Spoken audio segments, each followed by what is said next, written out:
ये लेक्चर हमारे इस यूनिट का लास्ट लेक्चर रहने वाला है। और अच्छे से बोले तो इस पूरे ब्लॉक का लास्ट लेक्चर रहने वाला है ये। इस लेक्चर के बाद ये हमारा ब्लॉक नंबर 1 कंप्लीट हो जाएगा, ठीक है? तो लाइफ साइकिल देखने वाले हैं एस्केरिस लुम्ब्रिकोइड्स की, ठीक है?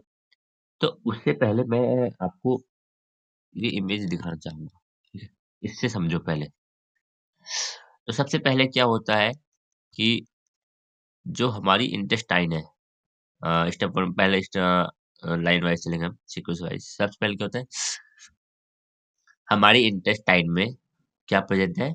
एडल्ट स्मॉ अडल्ट इनका अडल्ट एस्केरिस लुम्ब्रिकोइड्स प्रेजेंट है। अडल्ट मतलब कि जो कंप्लीट डेवलप हो चुकी है, ठीक है? अडल्ट एस्केरिस यहाँ पे प्रेजेंट है। बार-बार मैं लुम्ब्रिकोइड्स नहीं बोलूँगा, ठीक है? लम्ब्रिकोइड्स जो भी हो। अडल्ट फॉर्म इसका भी प्रेजेंट है। मेल और फीमेल दोनों हैं इधर। दोनों क्या करेंगे? रिप्रोडक्शन करेंगे, ठीक है ना? मेल और फीमेल दोनों प्रेजेंट है। दोनों आपस में क्या करेंगे? रिप्रोडक्शन करेंगे, ठीक है? और जो एग्स प्रोड्यूस होगी हम जानते हैं 2 लाख एग पर डे ये प्रोड्यूस कर सकता है, ठीक है? और 2 लाख एग्स बहुत ज़्यादा होते हैं। तो और ये जो एग्स इन्होंने प्रोड्यूस किया वो क्या होंगे? हमारे फिशेज़ के थ्रू ये बाहर आ जाएँगे, ठीक है? अब ये जो फिशेज़ है, जो एग्स है अब वो 2 टाइप के हो सकते हैं, फर्टिलाइज़्ड एग और अनफर्टिलाइज़्ड एग।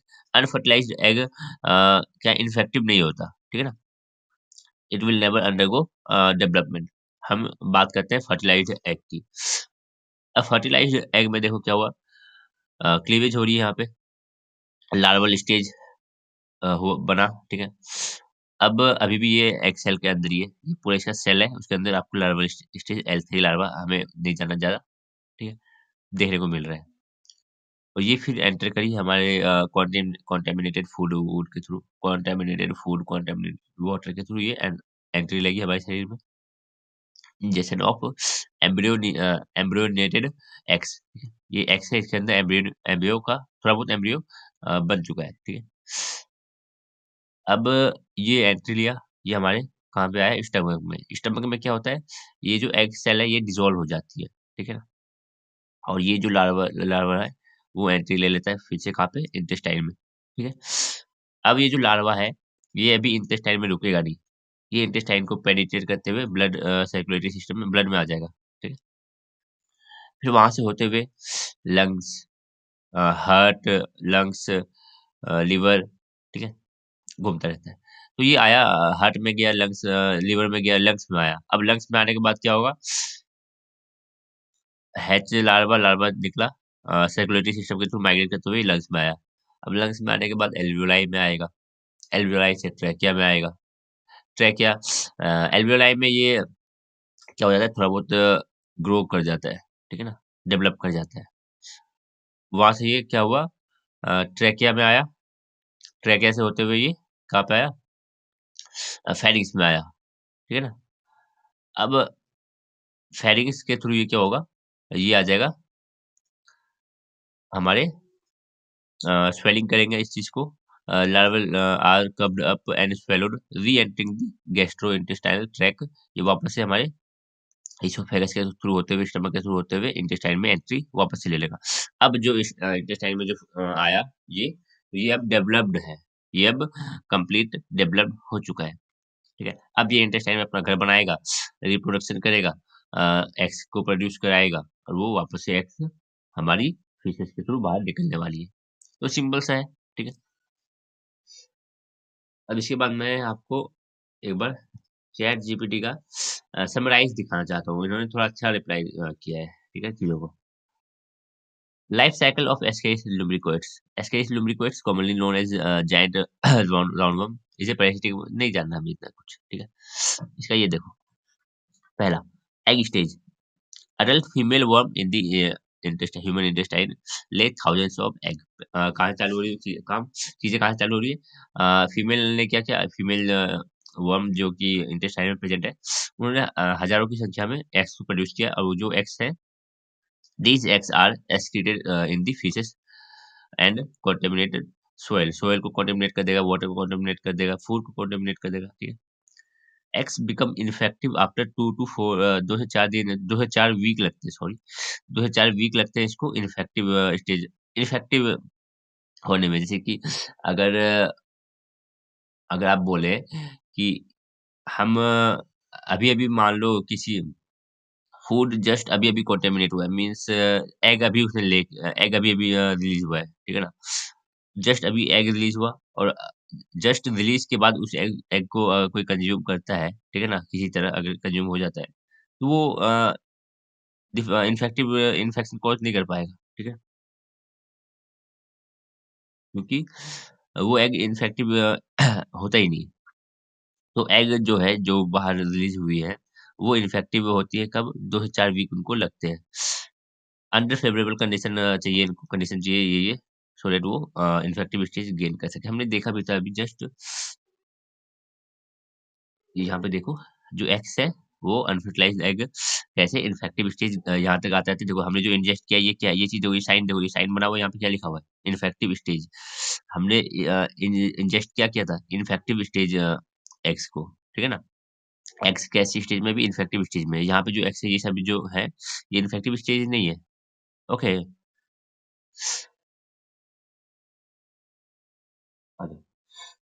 अगला हमने ले लिया हमारे शरीर में आ गई ये, ठीक है।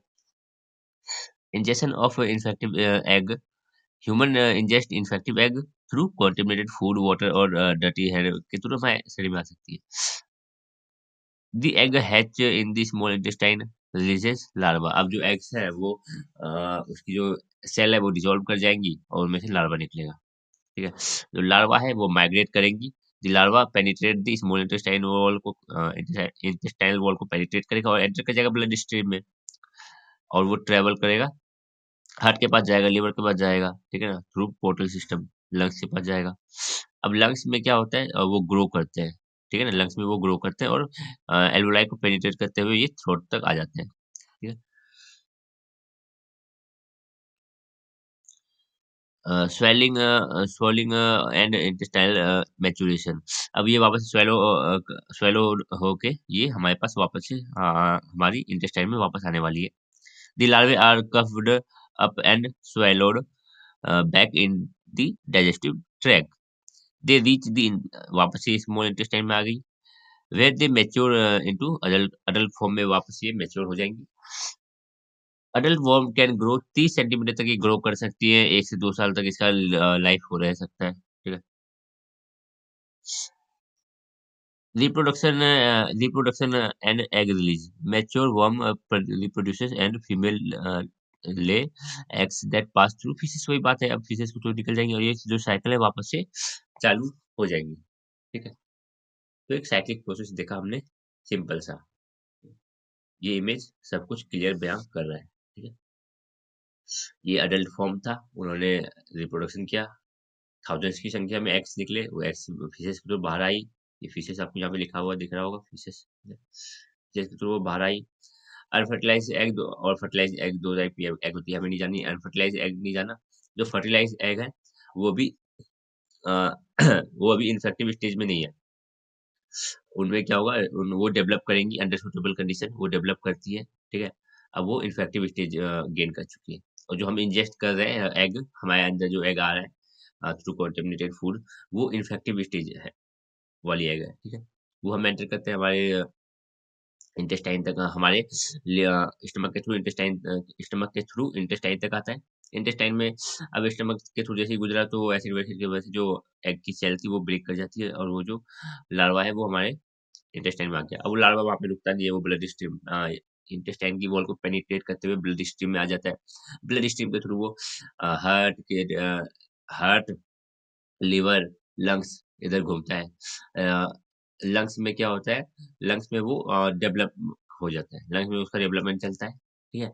देन वो ट्रैकिया के थ्रू एल्विलाई को पेनिट्रेट करते हुए ट्रैकिया में एंटर करता है, ट्रैकिया से फेरिंग्स तक आ जाता है, ठीक है। देन वो वापस से स्वेलो होके कहाँ पे हमारे स्टमक के थ्रू इंटेस्टाइन में एंट्री ले लेता है। अब जो इंटेस्टाइन में आया ये एक अडल्ट लुब्रिकोइड है, अडल्ट एस्केरिस है ये। फिर वापस से वही साइकिल चलेगी, वापस से रिप्रोडक्शन करेंगे एंड सेम चीजें होने वाली है। Ascaris is commonly known as roundworm, हम इसको बोलते हैं, ठीक है। Inhabiting the humans small intestine, humans की स्मॉल इंटेस्टाइन में रहते हैं and more commonly infect children में ज्यादा इन्फेक्शन कॉज करते हैं। This endoparasite completes its life cycle without intermediate host, ठीक है ना। इसका बस हम ही एक इनके होस्ट है और कोई है नहीं। Ascaris lumbricoid is light, light colour के बारे में बात हो रही है, लाइट येलो कलर का होता है। Light pink in colour, light yellow से लेके लाइट पिंक तक का इसका कलर देखने को मिलता है। दी बॉडी इलोंगेटेड बॉडी होती है, सिलेंड्रिकल होती है, पॉइंटेड होती है, पॉइंटेड में समझ रहे हो ना, पॉइंटेड बॉडी।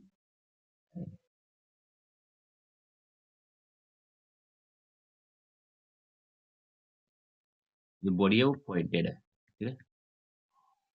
तो पॉइंटेड इनकी बॉडी होती है। एट दी बोथ एंड, दोनों एंड पे ये टेपर्ड बोल सकते हो, पॉइंटेड बोल सकते हो, देखने को मिलती है। The female is 20 to 40 centimetre की होती है फीमेल, और जो मेल होता है वो 15 से लेके 30 सेंटीमीटर का होता है। तो बोल सकते हैं कि जो मेल है थोड़ा लेंथ में कम होता है, फीमेल ज्यादा लंबी होती है। Mouth is situated at the anterior portion में, इसका माउथ देखने को मिलता है। गार्डेड बाय 3 लिप्स, तीन इसके लिप्स देखने को मिलता है, जो बेसिकली क्या करती है, पेनिट्रेट करती है हमारी इंटेस्टाइनल के वॉल को पेनिट्रेट करने में काम में आती है। दिखाया भी था पिछले लेक्चर में मैंने, ठीक है ना। Alimentary canal of the Ascaris consist of foregut. Alimentary canal of the Ascaris consist of foregut, midgut and hindgut. तो इनके एलिमेंट्री कैनाल को 3 डिफरेंट रीजन में बांटा गया है, हमारे किसी काम के लिए ये चीज।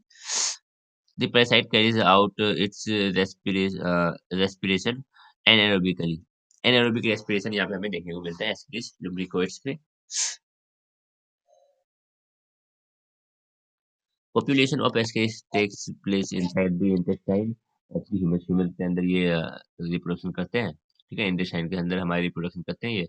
और fertilized ovum undergoes maturation division and is released in the intestine of the host from where they passes through the feces।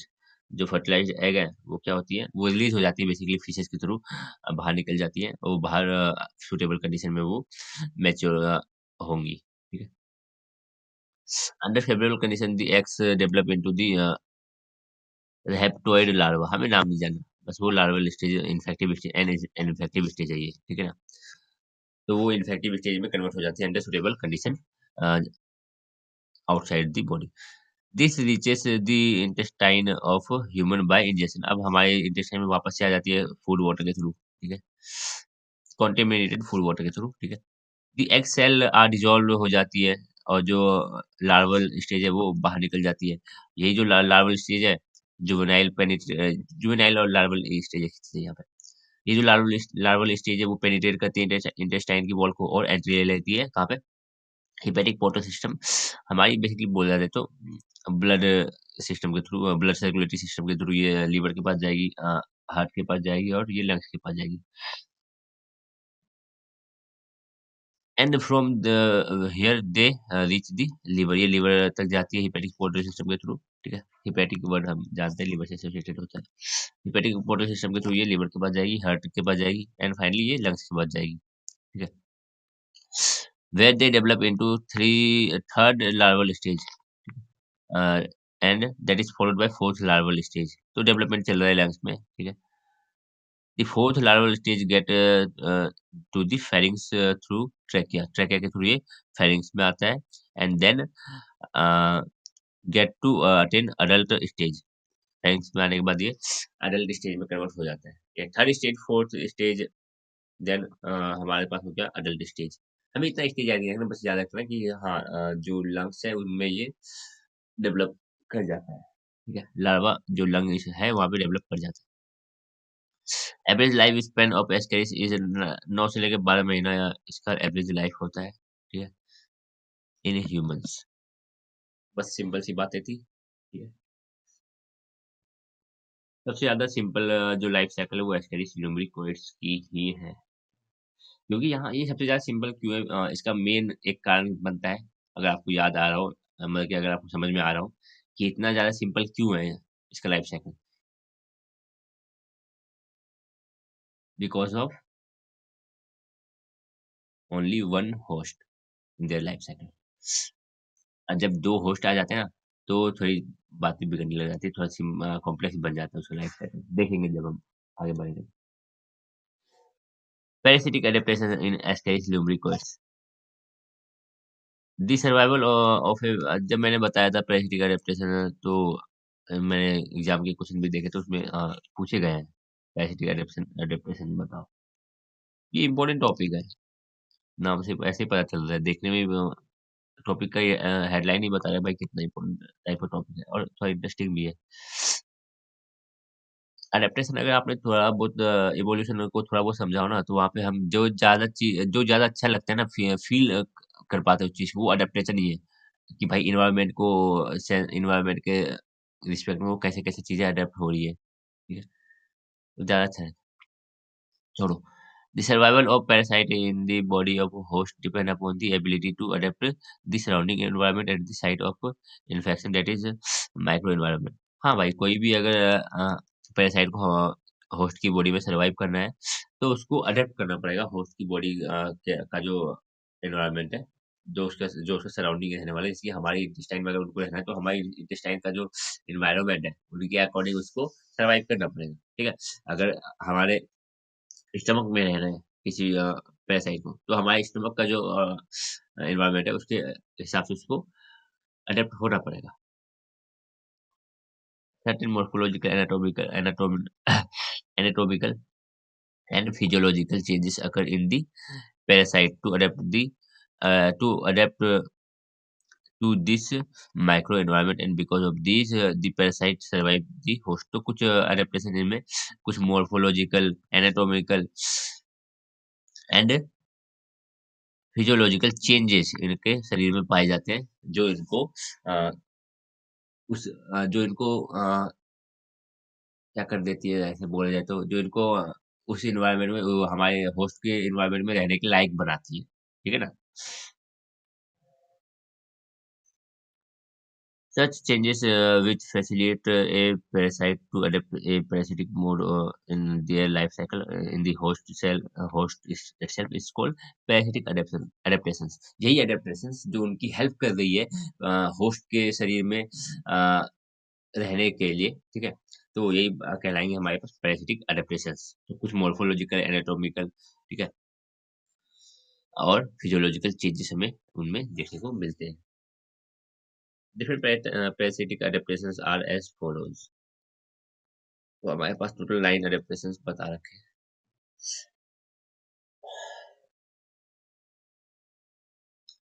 Body shape and size of parasite depending upon the space available at the site of infection।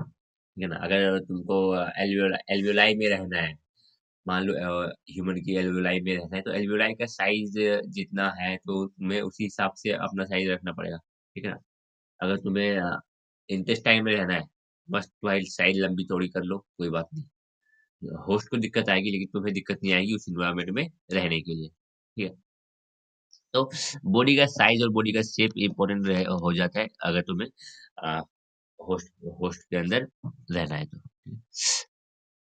Body of Ascaris is elongated रहती है, Ascaris की body elongated रहती है, cylindrical रहती है, ठीक है ना? दोनों एंड से टेपर्ड रहती है ऐसी नुकीली टाइप की, एट बोथ एंड टेपर्ड रहती है दोनों एंड से।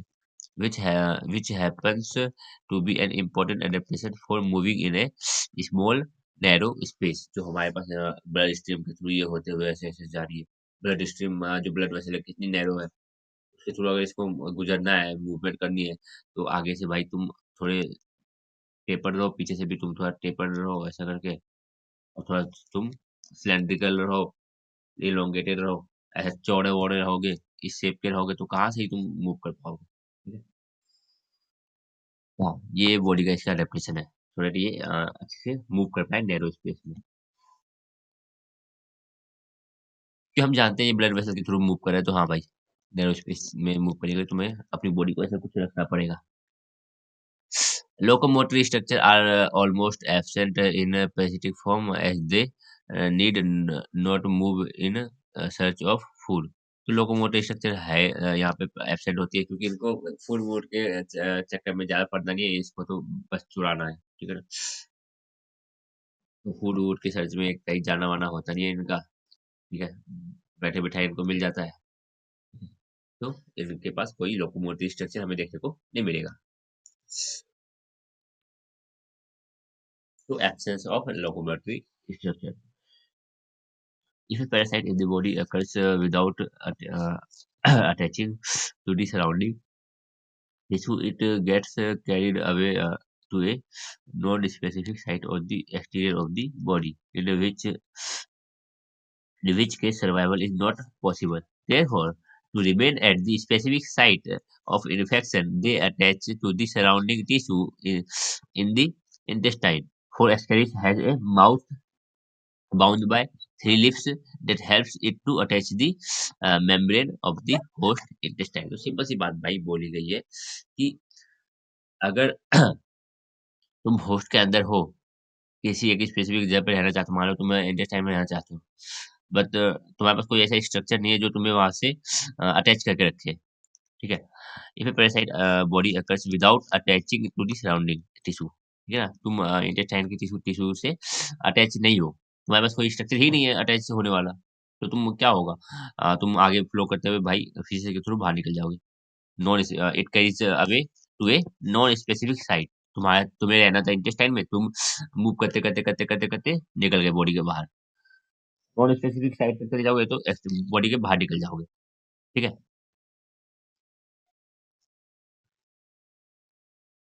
इन which case survival is not possible. ऐसे में तो तुम भाई सर्वाइव भी क्या करोगे, ठीक है?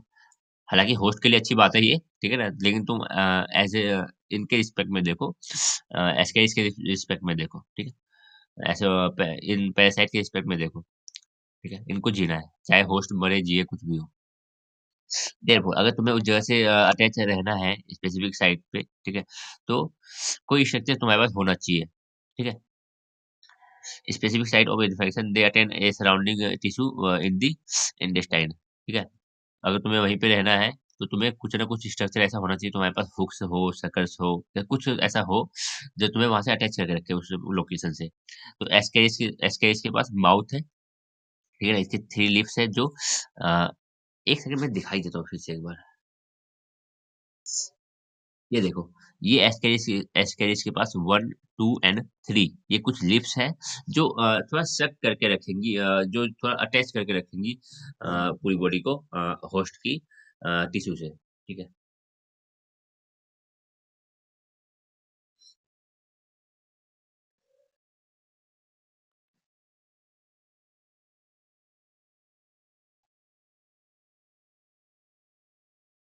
To protect itself from the harmful effect of digestive enzymes जो हमारे शरीर में है, उनसे अगर तुम्हें बचना है of the host, the parasite body surface is covered with cuticle. जो पैरासाइट की बॉडी सरफेस है वो क्यूटिकल से कवर्ड है, और क्यूटिकल इसको हार्ड एंड टफ बनाता है, इसको रजिस्ट कर देता है, ठीक है ना?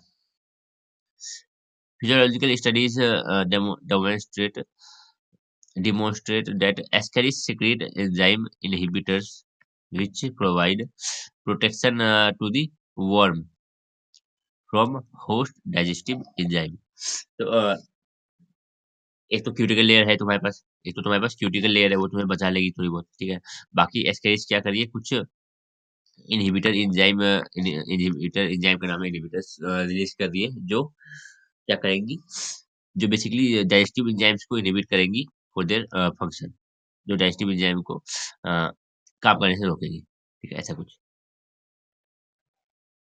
तो भाई अगर तुम्हें डाइजेस्टिव एंजाइम से हमारे बचना है, तो एस्केरिस के पास दो चीज है, एक तो क्यूटिकल लेयर है और दूसरे इसके पास इनहिबिटर एंजाइम है, ठीक है?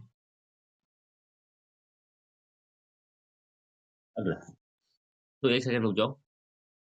हमने अभी बात किया सबसे पहले भाई बॉडी से, भाई तुम सही से मूव होने के लिए तुम्हें भाई वेंट्रिकल वेंट्रिकल टेपर्ड रहना पड़ेगा, ठीक है ना? तुम्हें साइज अपने हिसाब से नैरो, थोड़ी पतली साइज रखनी पड़ेगी क्योंकि तुम्हें नैरो जगह से गुजरना है। तो बॉडी साइज एंड शेप की बात करें, लोकोमोटिव स्ट्रक्चर एब्सेंट ही है। फिर हमने बात किया कि भाई तुम्हारे पास कोई स्ट्रक्चर होना चाहिए जो तुम्हें उस पर्टिकुलर लोकेशन से अटैच करके रखे, अगर तुम वहीं पे रहना चाहते हो। ठीक है, ये उस पॉइंट के बारे में बताता है। अगला पॉइंट बताता है भाई अगर तुम्हें होस्ट के डाइजेस्टिव एंजाइम से बचना है तो तुम्हारे पास क्या क्या होना चाहिए। क्यूटिकल और एंजाइम इनहिबिटर है इनके पास। अगला आ जाओ।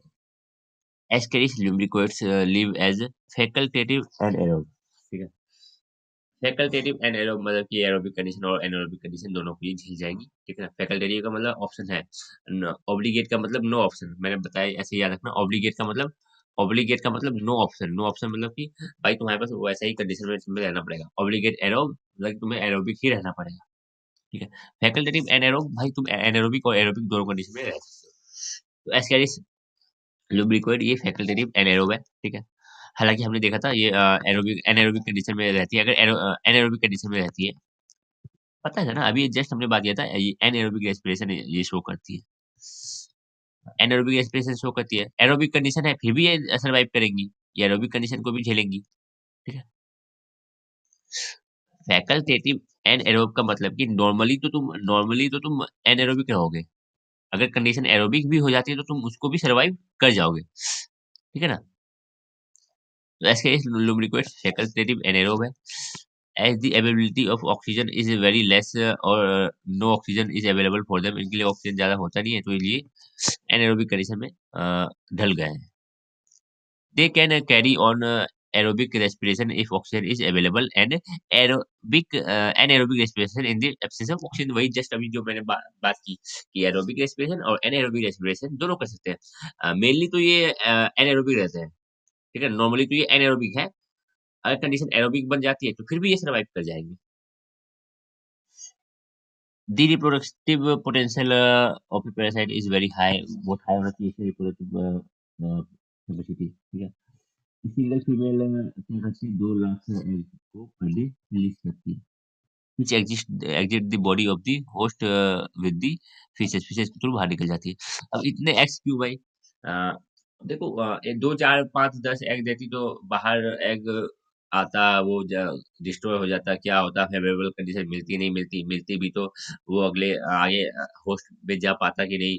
ठीक है, तो चांसेस बहुत कम है उसको वापस से होस्ट में आने के, तो इसीलिए नंबर ऑफ एग्स ज्यादा। In spite of numerous risks during development, high reproductive potential ensures the continuation of parasitic race। इनकी जनरेशन खत्म ना हो जाए इसलिए इन्होंने ज्यादा एग्स रिलीज किए हैं कि क्या चांस है, मान लो 10 एग रिलीज होती है। ठीक है ना, फिशेज की तो 10 एग रिलीज हुई, अब क्या चांसेस है उस 10 एग का डेवलप कर जाना, कहीं वो डिस्ट्रॉय ना हो जाए, कहीं वो एग ह्यूमन में आए ही आए, होस्ट के पास जा ही जाए, कितने चांसेस है, बहुत कम चांसेस है, बहुत कम। और ऐसा हुआ तो भाई तो उनकी इनकी तो पूरी पीढ़ी खत्म हो जाएगी, तो इसीलिए ज्यादा एग्स हमें देखने को मिलते हैं। A large production of egg is an adaptation to parasite mode of life। ज्यादा इसमें एग हमें देखने को मिलते हैं, ज्यादा संख्या में eggs. The developing egg are resistant to adverse environment condition। जो डेवलपिंग एग्स है वो रजिस्ट है एडवर्स इन्वायरमेंटल कंडीशन के। अगर इन्वायरमेंटल कंडीशन थोड़ा हार्श भी हो जाता है, ठीक है ना, टेम्परेचर ज्यादा हो गया, प्रेशर ज्यादा हो गया, एसिडिक जो भी चीजें वो उसको झेल जाएंगी, क्योंकि हमारे पास इसके पास सेल है। ठीक है, जो जो सेल है वो इसको कवर कर रही है और वो इसको रजिस्ट कर रही है, बचा रही है। मे remain viable in soil for 20 year, 20 सालों 20 ईयर तक वो सॉइल में रह सकती है। ठीक है, जो एक्स है वो 20 साल तक सेल में रह सकती है, बाद में वो जाके जर्मिनेट करेंगी आगे। It is also a it is also a adaptation to parasitic mode of life की, जो इनकी एक्स है वो बड़े लंबे समय तक सर्वाइव कर सकते हैं विदाउट डेवलपिंग।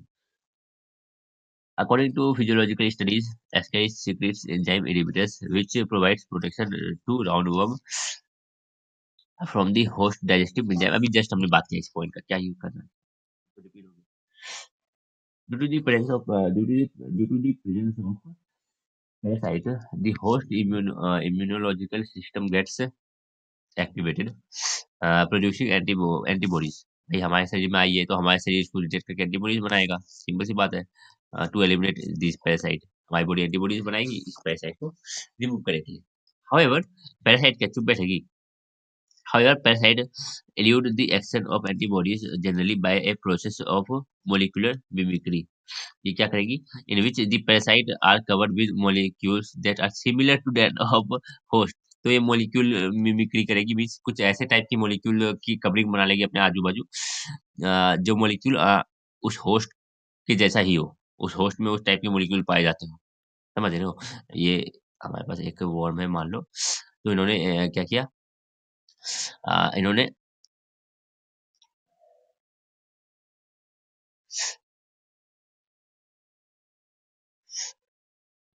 इन्होंने कुछ मॉलिक्यूल्स बनाए जो इनको पूरा कवर कर रहा है। इन्होंने कुछ ऐसे मॉलिक्यूल्स बनाए जो इनको कवर कर रहा है, और ये जो मॉलिक्यूल है वो बहुत ज़्यादा सिमिलर है उन मॉलिक्यूल से जो हमारी जो होस्ट की सेल में पाई जाती है, जो होस्ट में पाई जाती है।